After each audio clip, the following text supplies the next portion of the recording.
So for chapter 6, you're going to hear a lot of alternative rock. That's what's playing. Currently, you're listening to Fall Out Boy and Sugar. We're Going Down Swinging, which is a fire song. I don't know why, but not in every chapter I do say the song's name, but I can't appreciate good music. Chapter 6, Stop and Smell the Roses. Stepping out of Brookhaven Hospital felt like surfacing from a deep, dark ocean. The rain, though cold and relentless, was a welcome contrast to the oppressive atmosphere we had just escaped. As we blinked across the downpour, a familiar figure materialized from the swirling mist. "Heather!" exclaimed, a relieved smile spreading across her face. "Ellie!" exclaimed that. Heather's appearance had noticeably improved. Her eyes, once clouded with despair, now held a glimmer of hope. Her skin seemed less pale, her movements more fluid. It was as if the purging of the hospital had somehow revitalized her spirit. "You did it again," she said, her voice filled with warmth and admiration. "Brookhaven is cleansed." "It wasn't easy," I admitted, my body aching from the battles we had just endured, and my voice. "But you did it," Heather insisted, her smile widening, "and you will do it again." She handed us each a bundle. "Here," she said, "you'll need to find these for what's to come." Unfurling the bundles, we found warm hoodies, thick sweatpants, and sturdy waterproof boots. "Perfect timing," Ellie said with a grateful smile. I was starting to get soaked. As we changed into the dry clothes, Heather consulted the map. "Your next stop is Silent Hill, Historically Society," she explained, chasing a route with her finger. "But before you go there, you need to make a detour." She marked a small flower shop on the map. It's located nestled between the hospital and the Historical Society. "The key to the Historical Society is hidden there," she exclaimed. "The owner, a woman named Mary, will give it to you, but only if you help her with a small task." "What kind of task?" I asked, intrigued. Heather's expression turned somber. "Mary is trapped in her own personal hell. She's lost someone dear to her, and her grief has manifested into a powerful darkness. You will need to help her find peace before she can help you." Ellie and I exchanged a determined look. We were ready to face any challenge to help anyone in need. "We will do it again," Ellie said, her voice filled with conviction. "Thank you," Heather said, her eyes filled with gratitude. "Be careful. The flower shop, it holds its own secrets." With a final nod, she disappeared back into the fog, leaving us to face the rain and the unknown dangers that lay ahead. We set off towards the flower shop, our heavy hearts with the weight of our mission, but our spirits lifted by the knowledge that we were making a difference, one location at a time. The rain-slicked streets of Silent Hill shimmered under the dim streetlights, each puddle reflecting the distorted cityscape like fractured mirrors. Ellie and I trudged onward, the warm clothes Heather provided offering a small comfort against the chilling dampness. "This town is like a maze," Ellie said, her voice tight with a mix of apprehension and determination. "Each corner we turn, there's something new to fear." "It's designed to break you," I replied, remembering my own past struggles with Silent Hill's psychological torment.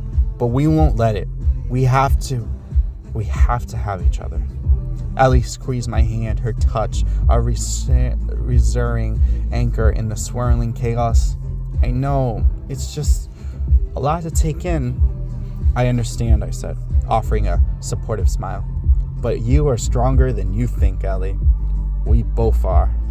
We walked in comfortable silence for a while, the rhythmic patter of rain our only companion.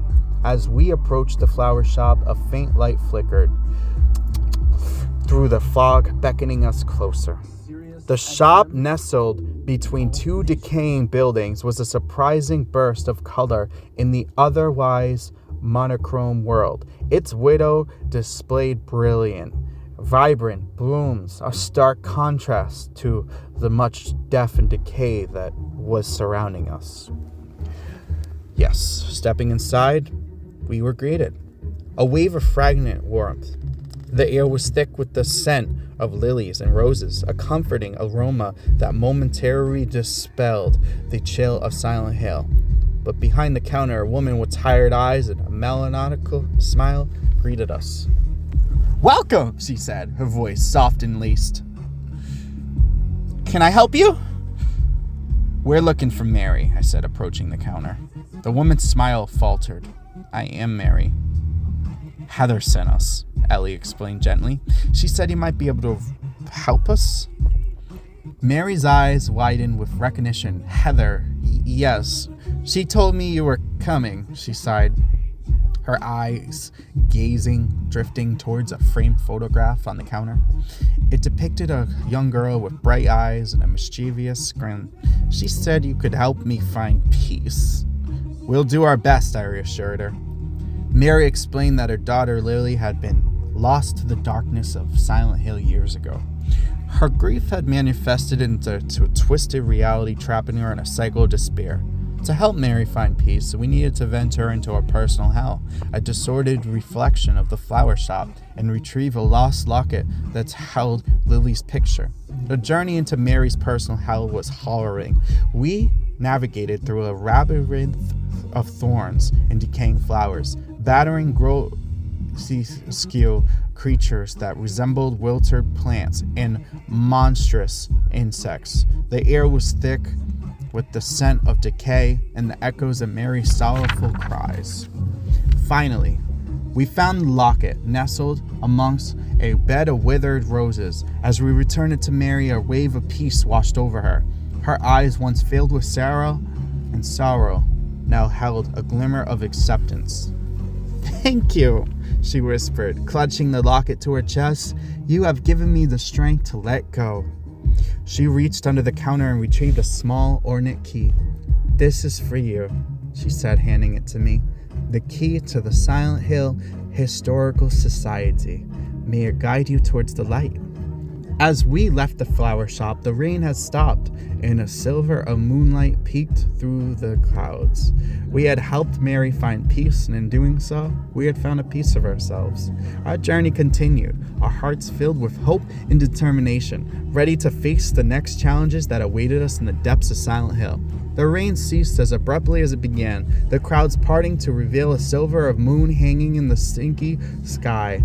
Before us stood the Silent Hill Historical Society, an imposing brick buildings that seemed to exude an air of forgotten history and hidden secrets. "Ready?"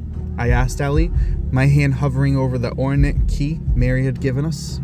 "As I'll ever be," she replied, a determined glint in her eyes.